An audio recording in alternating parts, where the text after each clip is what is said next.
Anyway, this talk today is on our series, of course, is What's New in Preventive Medicine, Cooling the Fires of Inflammation. And we're going to talk about inflammation. I'm going to get into what it is, how we measure it, how we can lower our levels of inflammation and why that's important to do. But first, I want to review, like we always do, the basic principles of functional medicine. So remember, the old paradigm is reductionist thinking. So we chop the body up into a bunch of different specialties. We looked further and further into each one, and we realized that although we gained a lot of knowledge, can you hear me okay? Okay, because I can't tell how loud I'm talking. Okay. Even though we gained a lot of knowledge, we realized the body doesn't work like that. The body's like an orchestra for Jeanette. It's every section has to communicate very effectively with the other sections, and when you go too in-depth in one, what happens is things go wrong in the other area. So I'll give you a perfect example. Take Lipitor, a great drug, very appropriate, but you need somebody looking at the big picture. Why? Because all the studies show that Lipitor will reduce your risk of heart disease and a second heart attack, but it also can increase your risk of other problems. And if you don't know what to look for and you don't coordinate all that, the cardiologists are happy because your level's lower than you could ever get it on your own with diet, but it may cause problems in other areas. So that's where this wonderful cartoon comes in. I found this is a new one. Dr. Winslow will be checking your heart, Dr. Briggs will be checking your lungs, and I will be checking your bank account. So there's somebody on every front taking care of business. But the new paradigm is different. It's a holistic, integrative paradigm. And then I got to retell my joke for the recording, but you remember the definition of a subspecialist. That's someone who knows more and more about less and less until they know absolutely everything about nothing. And that's kind of what you feel like sometimes. So the one disease, one drug model of medicine, the whole idea, again, was if you name it, you can tame it. If you name the disease, you can then choose an appropriate regimen of treatment or drugs or modalities to get somebody better. But it's not really true, because a name at a certain point loses its effectiveness in telling why a person has it. So an example would be depression. Depression is, in 100 people, depression is literally 100 different diseases. I mean, there are certain factors that are the same, but there's so many things that are different, and so many stresses, emotionally, psychologically, physically, that play into depression, and how neurotransmitters get depleted and serotonin levels go down and norepinephrine levels go up. All these things happen, and it's not one disease. So at a certain point, although it helped us to characterize diseases by naming them, at a certain point we've realized that you then lose the ability to really individualize the treatment. And that's what we're trying to get back to, the very unique individual aspects of everyone. And that's what we try and do here for sure. We look at every person very specifically, your genetic predispositions, your the blood chemistries that we do, and exactly we hone the treatment to your specific needs. So we don't just say, oh, that's depression, give them Prozac. It doesn't work. It will work in a certain percentage because some have the same underlying problem, but it's not really effective. So the new medical paradigm is prevention-based. Functional medicine is what it's called. Some people call it integrative, some mind-body, psychoneuroimmunology, but it's based on this idea that every part of the body communicates with every other part. So it's a very intricate interplay between systems, body systems. So we don't treat the symptom, we don't treat the diagnosis, we treat the person that comes in. And that's kind of, I mean, at least to me, before all the high-tech stuff, isn't that what it was more like? I don't know about you, but I remember my family doctor. That's, you didn't have all these crazy drugs to treat, so you just said, hey, it's probably, this. I know your family went through this, and, I mean, they really knew you. And now, because medicine's so business-driven, we miss that. We lose that. You go in, You get 5 to 7 minutes with the doctor in most practices. They got to name it. They got to write a drug, and they got to get you out so the next person gets in. So it's not very effective. So for example, down here you see this statement, which is really good. Depression, oops, sorry, I did something. Hey, yikes, I knew something strange would happen. What happened? Sorry, oh, there we go. So depression, where do we go? Yikes. Sorry, okay, here we go. We're back on. Oh, now I don't. Now I'm really stuck. Forgive me. Let me go back to non-drawing mode. Don't know what happened here. There we go. So depression is not a Prozac deficiency. That's the whole idea. Chronic pain is not a Percodan deficiency. I mean, we have to get at the underlying causes. So this is a great cartoon. My doctor told me to avoid any unnecessary stress, so I didn't open his bill. And stress really plays a great part in it. And that's what we're really realizing. I mean, more than ever, we see the way that emotional stresses, physical stresses, time stresses, all these things are translated into biochemistry. So thoughts we think, feelings we have are biochemical. They're translated in the brain into biochemistry, and they affect us intimately. That's why the story about what leads up to these symptoms is so critical, because we call it the narrative. The narrative of the illness is what makes it unique for that person. So sometimes you have to do emotional digging. Sometimes it's not emotional at all. It's, blood sugar imbalances and the way you're eating. So we need to sort through all these different possibilities. Now here's an example of why treating symptoms is not the way. This was a great study, the Accord study, New England Journal of Medicine in 2008, and over 10,000 patients with type 2 diabetes that either had regular therapy or they received intensive therapy to lower their blood sugar. They had to actually stop the study after 3.5 years because the group that we lowered the blood sugar in aggressively had more deaths and more heart attacks. So it seems kind of, how could that be? We're lowering the blood sugar. Shouldn't, when it gets closer to normal, it get better? Well, no, because blood sugar is a symptom of diabetes. The underlying cause of diabetes is really insulin resistance. And if you don't deal with the insulin resistance, we can find drugs that will lower blood sugar, but they might actually aggravate the insulin resistance. They don't help that. So this is why so often when a new treatment comes out, I'm like the last one on the block to use it, because I'm like, let somebody else's patients be guinea pigs, because you just never know. You never know what until you understand the mechanisms of disease. Until we really understood diabetes, it seemed perfectly logical that it should improve things, but it didn't.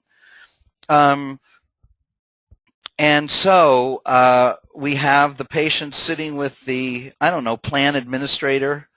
He goes, our health plan is not comprehensive. In fact, it's not even comprehensible.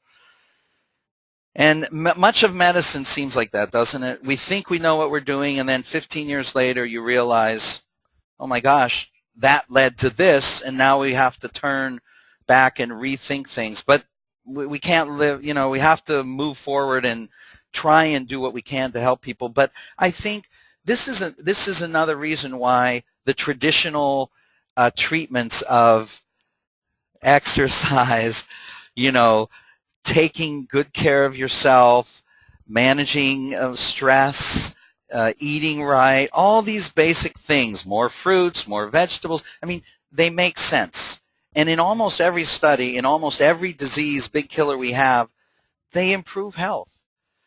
And there's no downside. So that's why so many of us are moving towards integrative nutritional practices, because it's taken 100 years to realize we can make a lot of mistakes with medicines. Now, that's not to say they haven't improved the quality of life tremendously for all of us, because they have, and we're very grateful for that.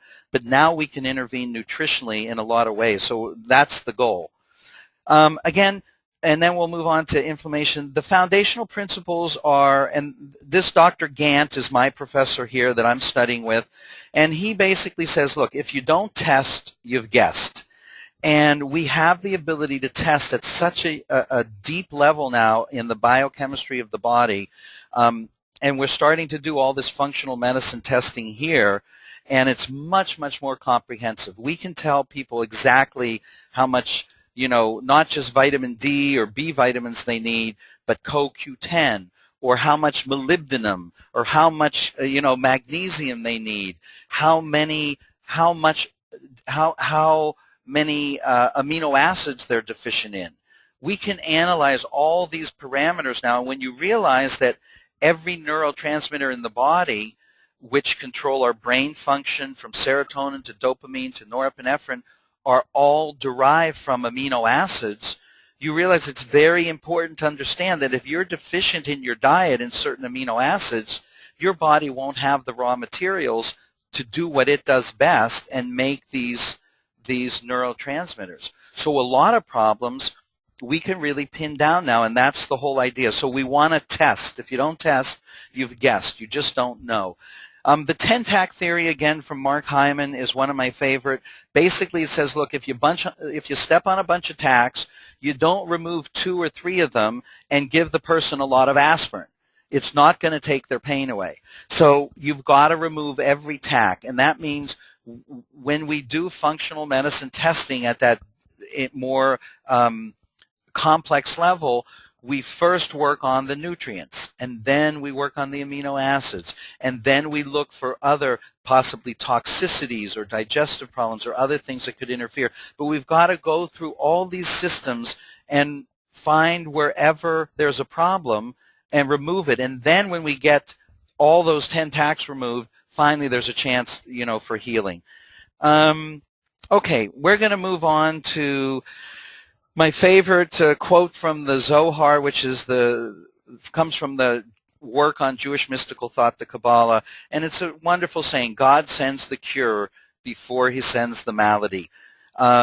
So in effect, we're getting to the point where we can really start to understand the mechanism of so many diseases that kill us today, and really find the cure in nutritional approaches combined with medicines, combined with stress management, and all these things we talked about.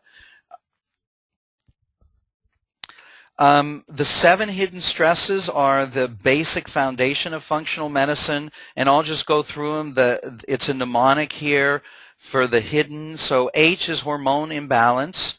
Just think of these as the tacks, okay? Hormone imbalance could be one tack in your foot. Inflammation, which we're going to talk about today. Digestive disorders, detoxification, heavy metals, environmental toxins, energy problems with the mitochondria, the little batteries in every cell that we have, nutritional and neurotransmitter deficiencies, and then stress. So what is inflammation? We all kind of understand it. Just think of a sore throat. Your throat gets red, hot, swollen, painful. You can't talk. We call that screaming inflammation. It hurts, right? Inflammation is very interesting because it crosses the boundaries of all systems in the body. So it's something. It's a big player, and you'll see when we get into the information. But it's a natural response of the body to infection or injury or toxins that attack it. Did I go too far? Here, what is silent inflammation? Now, this is the critical part, and this is what we're really going to be talking about tonight, because everybody understands screaming inflammation, the kind that hurts. You hurt your wrist, or you've got a joint inflamed, or a tendonitis, or a sore throat. But silent inflammation is an unnatural response of the body. There's inflammation that occurs, but it's painless, and it's not caused by injury or infection. It's below the threshold of pain. So it's so dangerous because we don't know it's there. And that's the problem. It's kind of like if you think of cancer. Cancer, it's silent. Until it's very late, it's silent. You don't know it's there. That's the danger.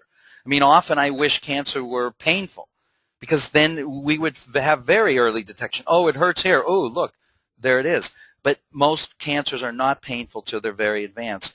So silent inflammation is very much like that, and silent inflammation is actually one of the major causes of cancer, and we'll explain how. But it slowly damages healthy tissues in the background you don't even know.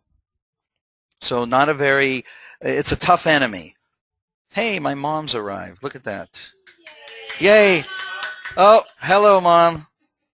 Okay, so what problems does silent inflammation cause? It's a worldwide epidemic now. It precedes the onset of most diseases by 8 to 10 years or more. And look at the disorders that are caused by it. You can see right here, diabetes, Alzheimer's, autism, depression, coronary artery disease, obesity, arthritis, and many forms of cancer. So how do we measure inflammation? The very best measure is number one on the board. It's called a serum phospholipid fatty acid panel. We actually measure, and we send this out. We've done it on a number of you. It's a send-out test. It used to be $200. Now it runs about $100. And we come back with all the fatty acids in your blood. And the reason we measure fatty acids is because every inflammatory molecule in the body is derived from fatty acids. So that's why the type of fat we eat, whether omega-3, omega-6, is so important. Just like every neurotransmitter, serotonin, dopamine, norepinephrine, are produced from amino acids, every inflammatory molecule is produced from fatty acids. So when we talk about saturated fats, very inflammatory. When we talk about trans fats, dangerously inflammatory. They are the types of fats that are in our diet that lead to lots of inflammation in the body.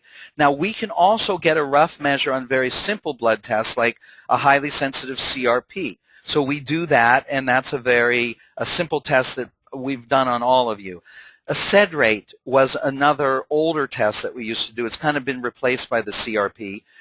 Triglycerides and HDL, the good cholesterol. If you take the ratio of triglycerides to HDL and it's less than 3, your inflammation level is relatively low.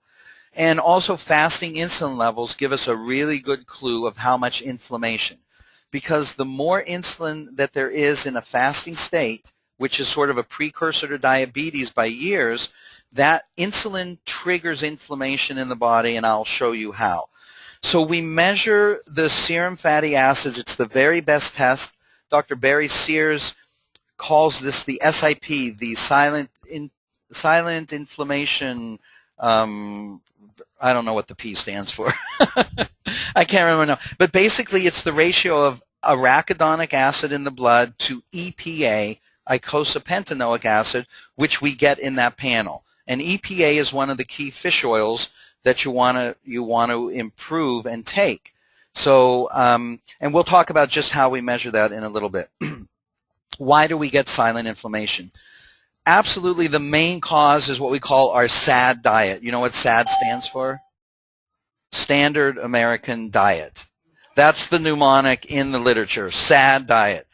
So it's overconsumption of omega-6 fatty acids, which are corn oil, safflower oil. Now, this was really hard for me to understand at first because you're like, wow, corn, that seems healthy. Safflower, it sounds like vegetables and, what could be wrong with that? Well, they're omega-6s. And we used to eat them in very small amounts. 100 years ago, we ate a lot more fish. I mean, some people even gave their kids cod liver oil every day. And, we ate a lot more fish. We ate a lot less processed foods. The government started subsidizing, I think, in the Nixon administration, these safflower and corn oil. So it became very inexpensive. So it started to be used in all these processed foods.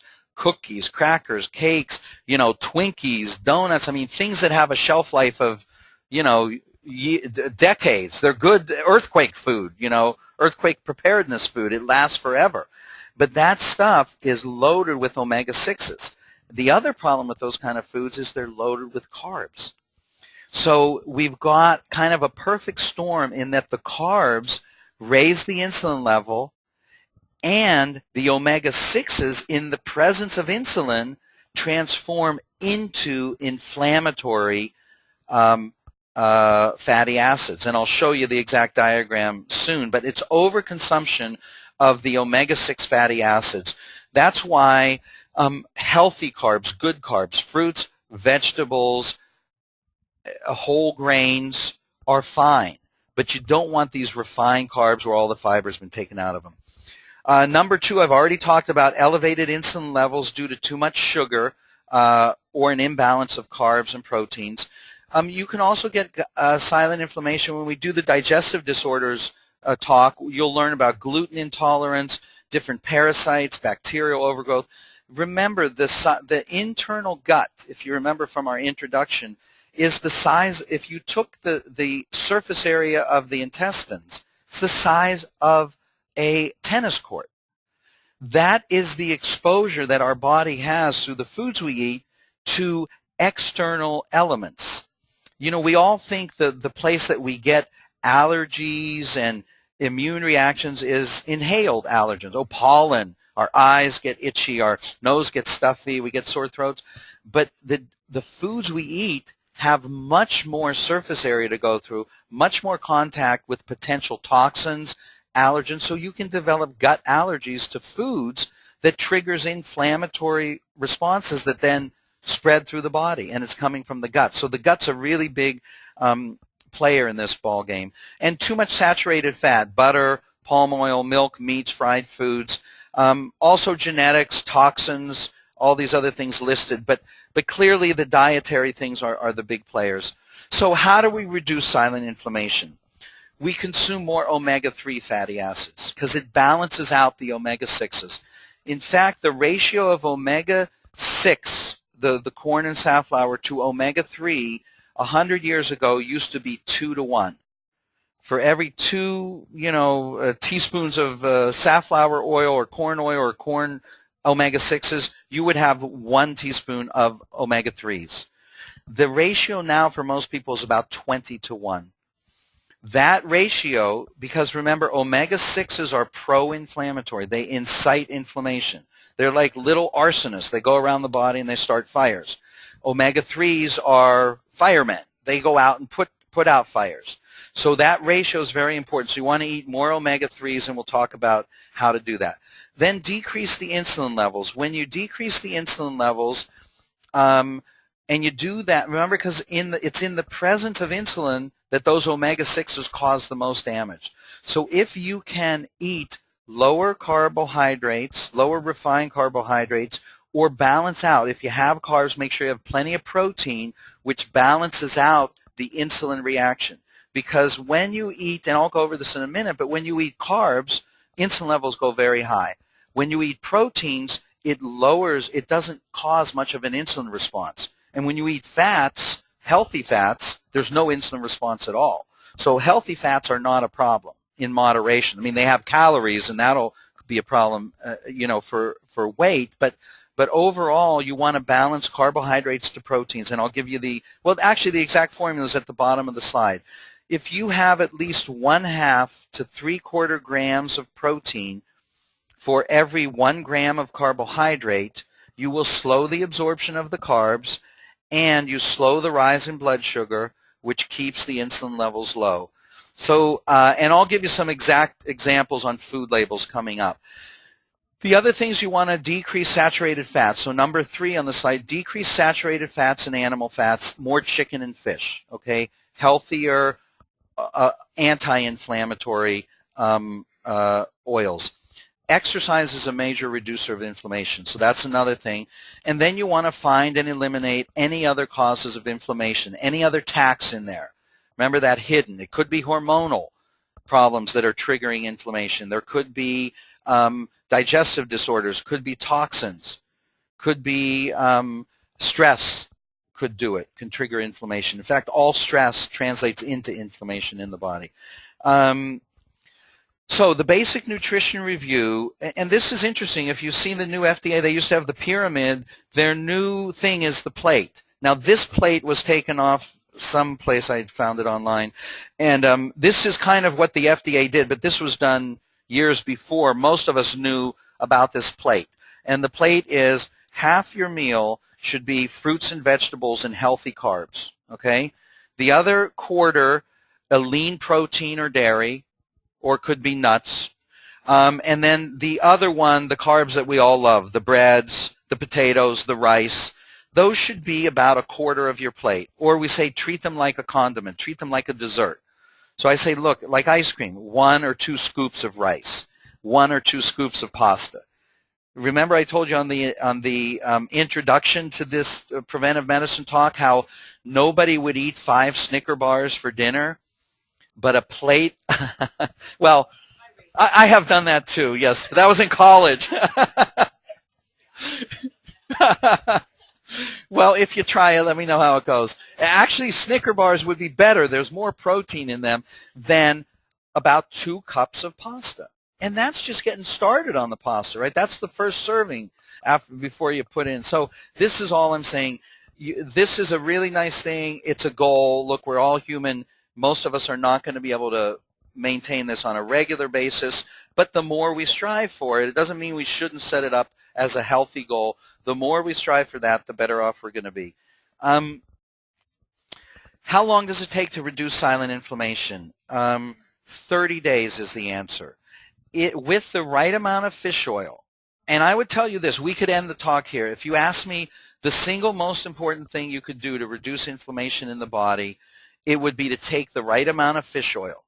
That'll take anywhere from 2 to typically 8 capsules a day. Now, some people need more. There are some people that need more than 8. I know that's a lot. But if I had to say one thing that could improve your health more than any other factor, it would be, I mean, in terms of a supplement, it would be fish oil. And 2 to 8 capsules. Yes, Chuck? You go out to buy capsules. They come in various. They do. I'm talking, right. What I'm talking about is the fish oil is 1,000, most capsules are about 1,000 milligrams. Now, in that 1,000 milligrams, there's 2 important fish oils that you need to know about. One is called EPA, eicosapentaenoic acid, and the other is DHA, docosahexaenoic acid. They're mouthfuls, but the point is those are the only 2 that affect inflammation. So you've got to look. Some of the off-the-shelf health food grade fish oil may have 200 of EPA and 100 of DHA. Our capsules here have 400 of EPA and 200 of DHA. That's 600 per capsule. Most people need a combined EPA plus DHA of about 2,400 milligrams a day. But remember, my professor, Dr. Gant, if you don't test, you've guessed. The only way to know is get on for a day, and then we measure your serum phospholipid fatty acid panel. And we see if you're high enough, great. If not, you need to take more. And then once you know where you're at, you typically stay at that. But it's very important, and I'll make this clean now, do not buy over-the-counter fish oils. They're just not purified enough. They're not regulated like the whole vitamin industry. You need to get something that you know is pharmaceutical grade, which is either Dr. Sears, Life Extension, or here in the office we carry a brand from the Canadian Institute of Functional Medicine called Bioclinic Naturals.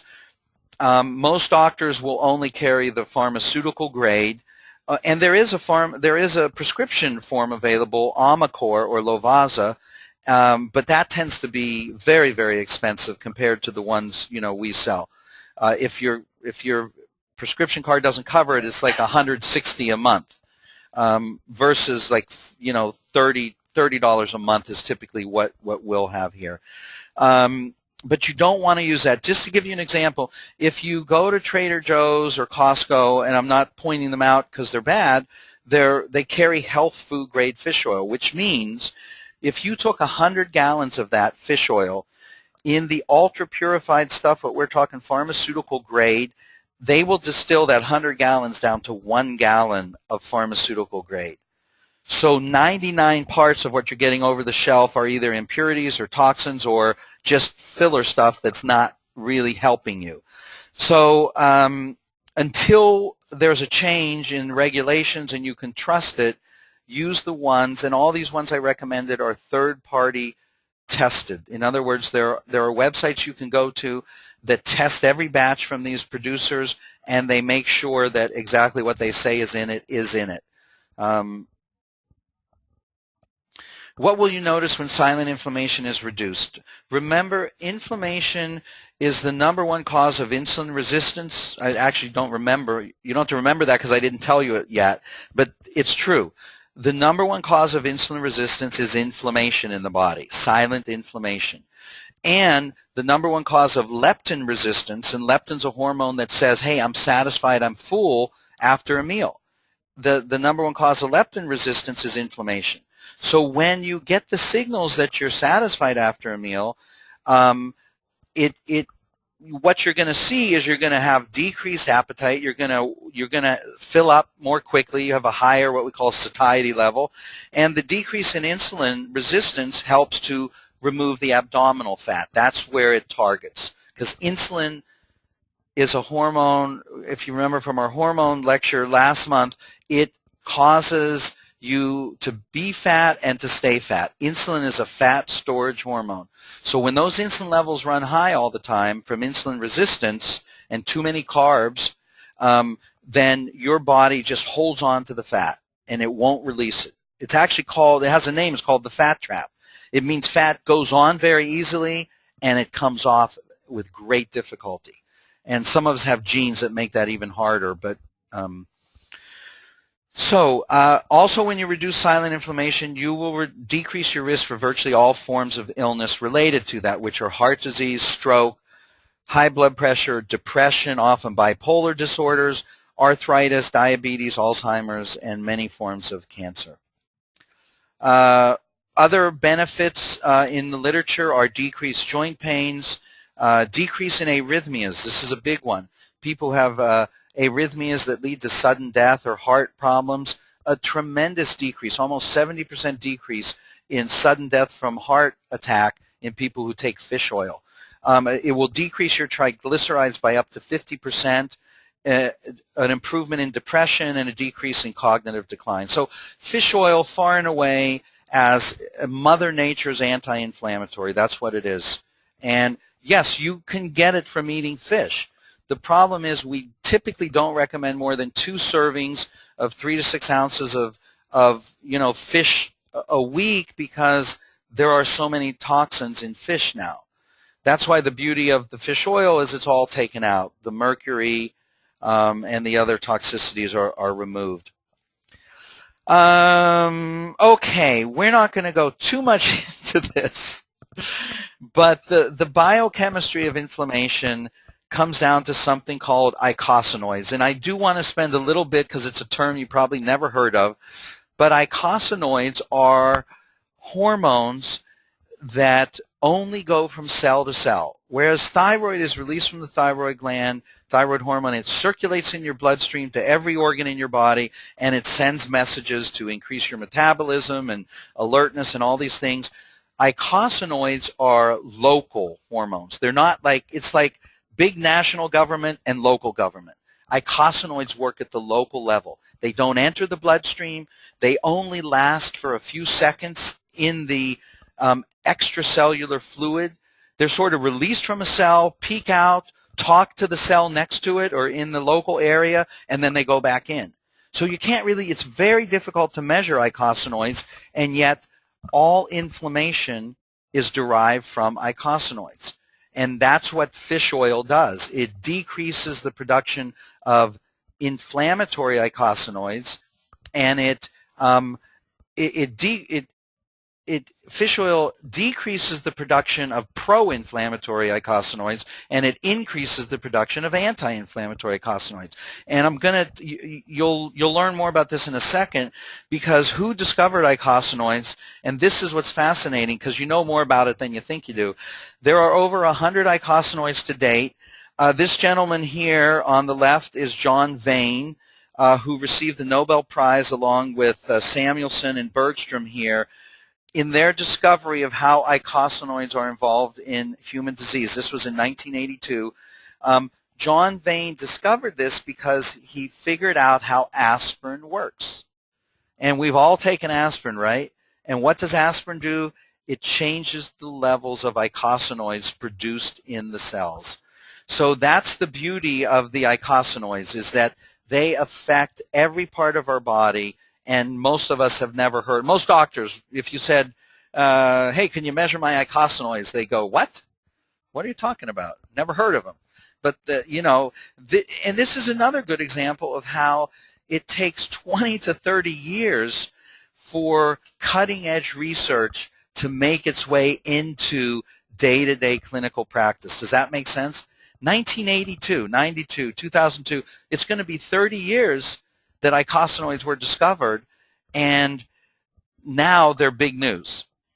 Okay, also you've heard of prostaglandins or maybe leukotrienes that are involved in asthma. These are molecules that are all eicosanoids. And they help modulate the immune system. You see here, this is a macrophage attacking little rod-shaped bacterial cells. And it's the eicosanoids that initiate the immune response. So, if you want to learn more about it, the simplest layman's term stuff writings to learn more is Barry Sears. He's a giant. He's, started the Zone diet. And he says here, the goal of all anti-inflammatory medicine is to maintain an appropriate balance of the good and bad eicosanoids by controlling the levels of their molecular building blocks in the membranes of each cell in the body. What does that mean? Fatty acids, remember, are the building block for eicosanoids. Arachidonic acid, which is a saturated fatty acid, is an omega-6, and it produces all the pro-inflammatory eicosanoids. And aspirin, so everyone heard of COX-1 and COX-2 inhibitors like Celebrex and Vioxx and aspirin. Those work by inhibiting the enzymes that transform arachidonic acid, which is a fatty acid that we take in our diet, into prostaglandins or leukotrienes. There's an enzyme that converts arachidonic acid into these molecules that create pain, swelling, inflammation, and that's all aspirin does. It stops that conversion. Well, what Barry Sears said was, hey, why instead of going to the level of what we call working downstream, it's saying there's already all this arachidonic acid in the body, and anytime arachidonic acid is in the bloodstream or in the extracellular fluid, the body will turn that into inflammatory eicosanoids. So Sears said, hey, why don't we go upstream? Let's just lower the amount of arachidonic acid in the body. Then we don't have all this. He's like basically saying, take the bullets and don't produce. If you think of the eicosanoids as a gun that's loaded, he's saying, maybe you can keep the gun, but if there are no bullets to buy, the gun can't do any damage. If there's no arachidonic acid or very low levels, the body can't become inflamed.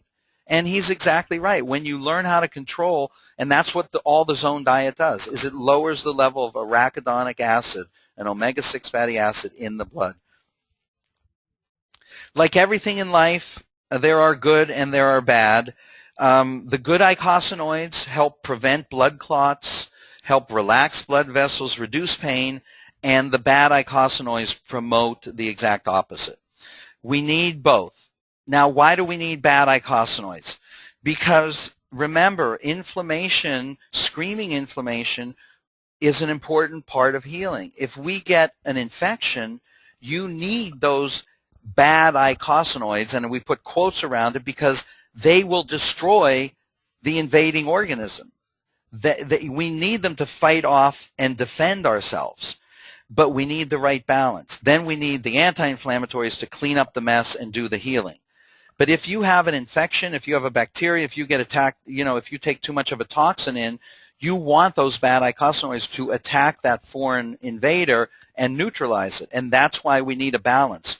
In fact, cortisone, which we know is a great anti-inflammatory, the reason it's so damaging is because it goes into the nucleus of the cell and it not only turns off the bad eicosanoids, but it turns off the good ones. So there's a perfect example of why we need both. If you've ever seen people who have to take steroids for life, it's a very tough thing. They get swollen, their immune system gets depleted, their bones start to decay with osteoporosis. I mean, they're really good for short term, get rid of the inflammation, but if you have to stay on them long term, because We need good and we need bad eicosanoids. You can't just have one without the other. Disorders resulting from an excess of bad eicosanoids, we've talked about them again: heart disease, stroke, high blood pressure, arthritis, cancer, asthma, depression, Alzheimer's. You know, there's an idea for a health plan. You know, that instead of revising the whole system, make fish oil, you know, subsidize fish oil and give everybody fish oil, right? You don't have to put Prozac in the ventilation system. You don't have to put Vicodin in. You don't have to, you know, give people the right amount of fish oil, make it really affordable, and it's unbelievable how much health would improve. And it's nonpartisan. Okay, the most reliable way to decrease inflammation, again, is alter the balance of good and bad by controlling the amount of fatty acids that go into the body. Let me get to the diagram. This is kind of a really interesting diagram.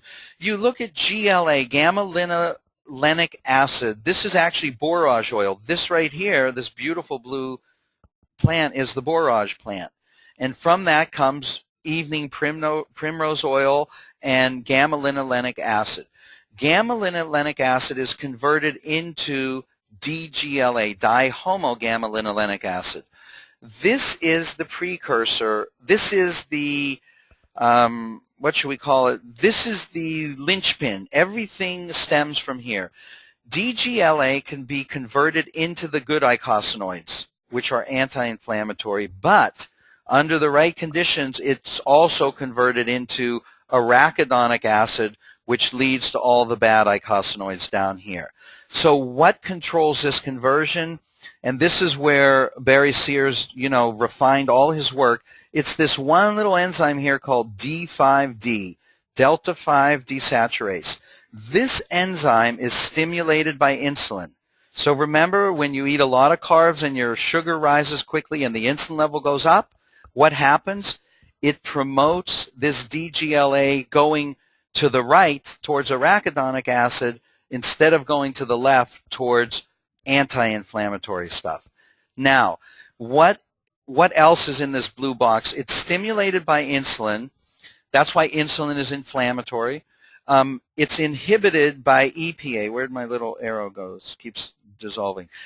Inhibited by eicosapentaenoic acid, the fish oil. So that's why taking fish oil helps to inhibit this enzyme and forces the reaction to go over here to the good eicosanoids. And then also sesame lignans, which you can buy at a health food store, also inhibit this D5D enzyme.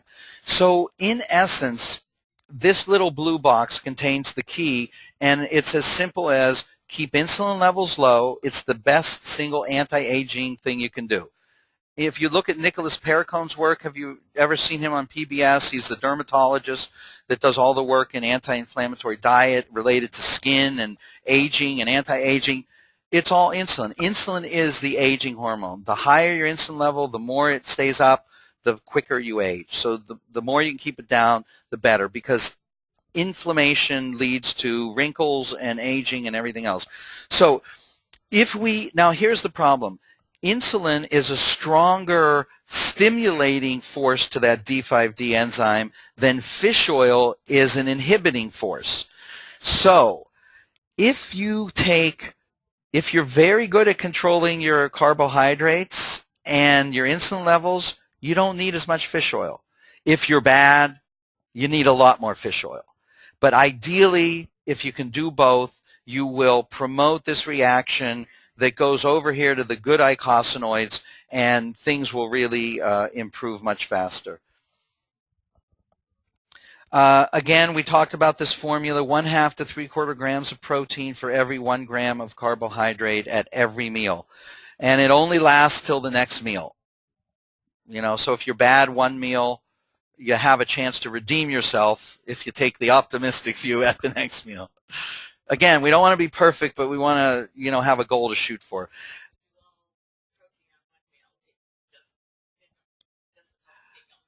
That's right. Yeah. You can't like eat all protein and then splurge on carbs at the next meal. Right. That's exactly right.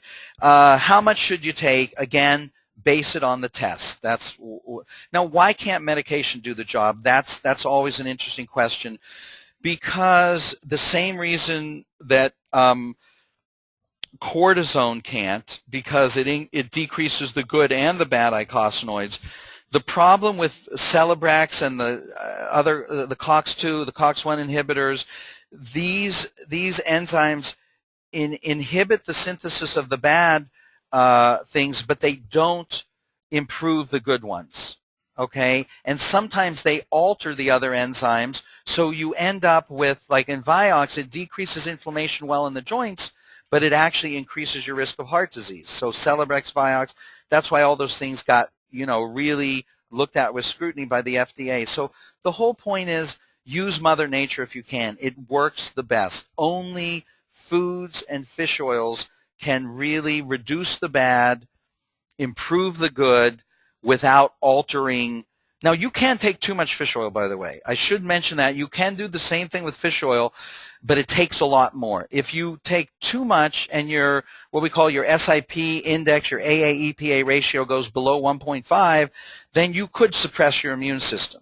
Remember, those white cells need inflammatory cytokines and chemicals to basically neutralize and destroy bacteria and things like that. So too much fish oil is no good either.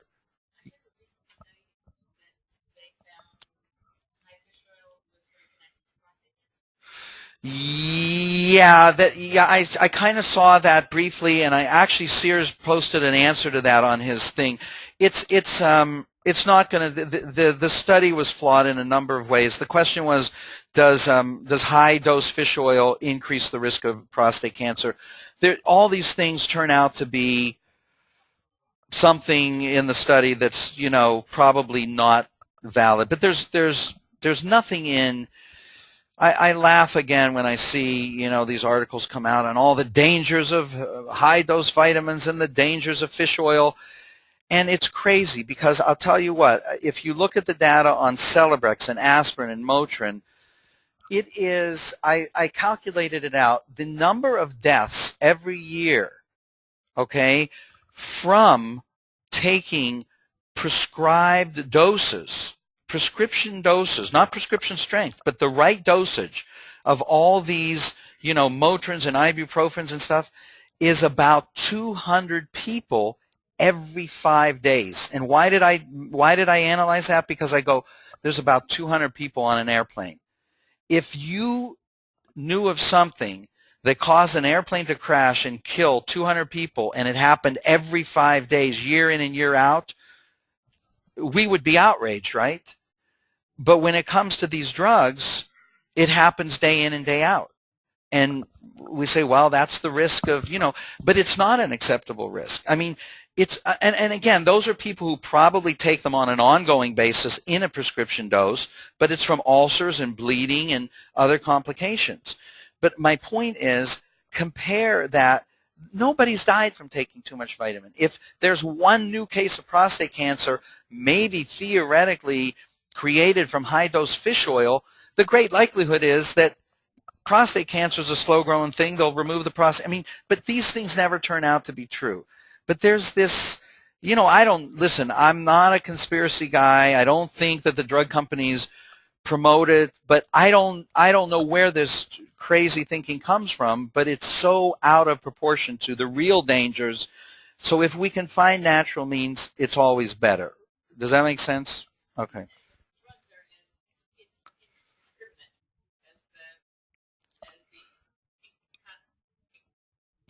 The Eicosanoids. Yeah, no, absolutely. I mean, listen, there's a place for Motrin. If I get a bad headache, I'm glad I have 2 around, or 3. But if you can avoid it, let's first do no harm. That's the credo every doctor, pledged to do, and this is where we're moving. So why food is a more powerful medicine, we've already discussed. Medications reduce the bad, but also the good. You need, no medication can reduce the bad and improve the good. Only food can do that, and exercise and stress reduction. Again, we measure this with the AA-EPA ratio, which is should be a level between 1.5 and 3 as the marker of wellness. Barry Sears is the first one that came out with this, everybody talks about wellness, but he's the first one that came out with a molecular definition of wellness. We all thought wellness was sort of peace of mind and a healthy mind, healthy body, healthy spirit. But he defines wellness as the lack of silent inflammation, that it's almost impossible to be well if you have silent inflammation. You may feel psychologically well, but stuff's going on behind the scenes. Remember, we talked, it's silent, damage is going on, and it's going to show up later. So again, but you see, we're back to diet. Highly sensitive CRP, your level should be less than 1. If it's greater than 1, then there's higher inflammation. The fasting insulin levels over 10, and I measure this on every one of you at your physicals, so we've either talked about it or here's a great cartoon. The patient's at the doctor's and he says, control my diet, control my lifestyle, control my carbs. What are you, some kind of freak? Right? It's hard to do this stuff. So, all right, look at that. They got moans and groans, and I got hungry making this. Presentation. Why is it that those glazed donuts, those look like Krispy Kreme too, huh? Anyway, why do I mention the donuts? Because it's carbs that raise your triglyceride level. That's why the triglyceride HDL ratio is a good marker of inflammation. Carbs raise the triglycerides, and carbs lower the HDL good cholesterol. In fact, many of the studies show that in spite of cholesterol, the triglyceride HDL ratio is a better marker for risk of heart disease. If you're less than 2, there's an incredibly low chance that you will have heart disease. Oh, here it says, yeah, a low TG-HDL ratio is highly correlated with decreased development of cardiovascular disease.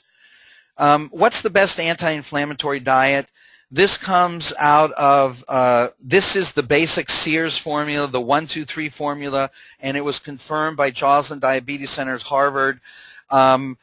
It says for every 1 gram of fat, have 2 grams of protein and 3 grams of carbs. So that's the formula for long-term anti-inflammatory health, 1-2-3. I'm going to show you how that pans out in an actual example.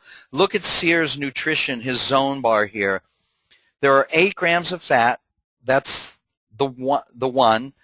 2 times that protein, 15 grams, 15 to 16, and his carbs are 23. So 3 times 8 is 24. So you see, if you work out the 1-2-3 ratio of fat to protein to carbs, you're in really good shape. Now, we combine our foods. We don't eat a single bar. You're not going to find any natural food that has that ratio.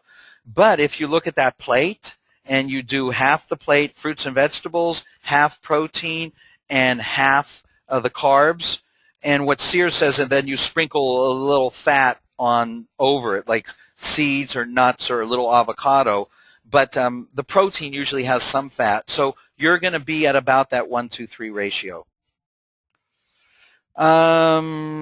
This is complicated, but other factors, anti-inflammatory diet and heart disease. Again, this shows us that studies from Harvard here, the highest TG-HDL ratio had a 16 times greater risk of heart disease, independent of your cholesterol level, by the way.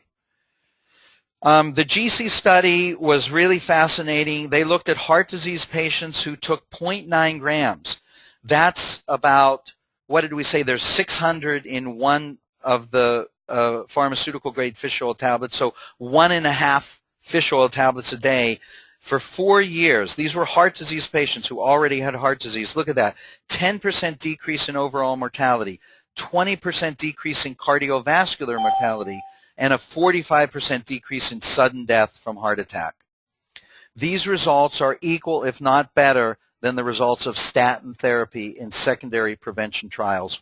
What is secondary prevention? It's patients who've already had a heart attack preventing a second heart attack. Primary prevention is people who never had a heart attack, making sure they don't get the first one. So, and here's another thing about statins. And again, this shouldn't dissuade you from using statins, but it says, look, let's know what we're dealing with. Let's just not jump on a reflex thing of, oh, high cholesterol, get on a statin. You know, there are places for statins, believe me, but it's the only drug known to increase the production of arachidonic acid.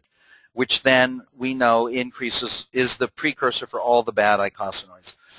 The Lyon diet heart study in France, this was another fascinating one. Heart attack survivors split into two groups. Group 1 followed the American Heart Association diet, right? You can't think of who could be better than the American Heart Association diet. Very political organizations, okay? These are funded by drug companies. They're funded by, I mean, part of the problem is where do you get good information, okay? So anyway, you have to look to these studies, and there's so much politics going on because Lipitor's, we're talking billion-dollar profits, okay? So you've got to really be careful. Group 1 followed the American Heart Association diet. Group 2 followed an anti-inflammatory diet very similar to Sears. Both groups had the same cholesterol and triglyceride levels. After 4 years, there was more than a 70% reduction in fatal and non-fatal heart attacks in the anti-inflammatory diet group. There were no sudden deaths in Group 2, the anti-inflammatory diet, and here's the amazing thing. There was no change. The total cholesterol, total triglycerides, and even the TG-HDL ratio did not change in these groups. So what changed? You know, because we said fish oil will lower your triglycerides, but it takes more than the amount they had to really lower that. What changed was that SIP index, the AA-EPA ratio that Sears touts. There was a 30% reduction in that ratio, and it was associated with a greater than 70% reduction in fatal and non-fatal heart attacks. So most doctors don't even know how to measure an AA-EPA ratio because LabCorp doesn't do it and Quest doesn't do it, and it's a specialty lab that you need to send it to, right? And there are only about, well, as of a year ago, there were only 3 in the world.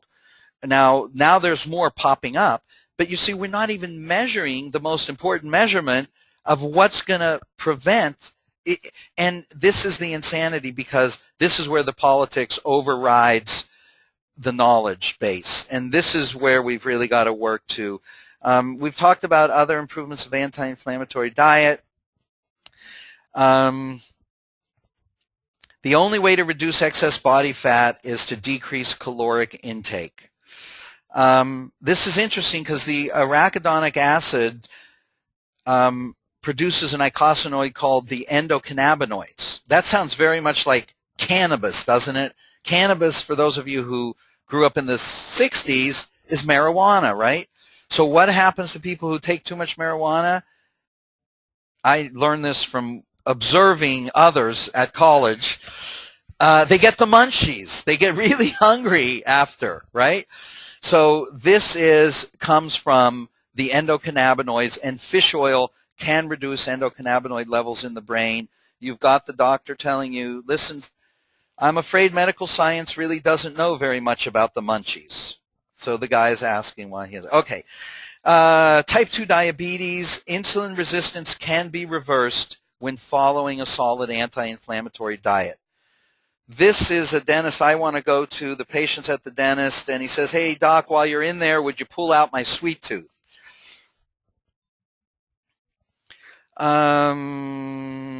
Immune cells, aspirin and inflammation. We told you that's very good. Aspirin also combines with fish oil. So when you're taking fish oil and you take aspirin, there's a whole new category of eicosanoids that are called lipoxins and aspirin-induced lipoxins that are actually tremendously anti-inflammatory. So what we found in people on the right dose of fish oil only need about a half of a baby aspirin a day, or 1 baby aspirin every other day to get this secondary beneficial effect. So the 2 things I would say that you can do in 15 seconds a day to reduce inflammation, improve your health for years to come would be get on the right dose of fish oil and take a baby aspirin a day if you don't have some contraindication like, you know, ulcers or bleeding ulcers or things like that. Now this doctor is telling the patient in terms of his weight, yes, an aspirin a day will help prevent a heart attack if you have it for lunch instead of a cheeseburger. The dangers of too much fish oil, of course, you grow gills and fins, and you can decrease your immune response. Anyway, that's the end. Are there any questions, any thoughts, any comments that you have?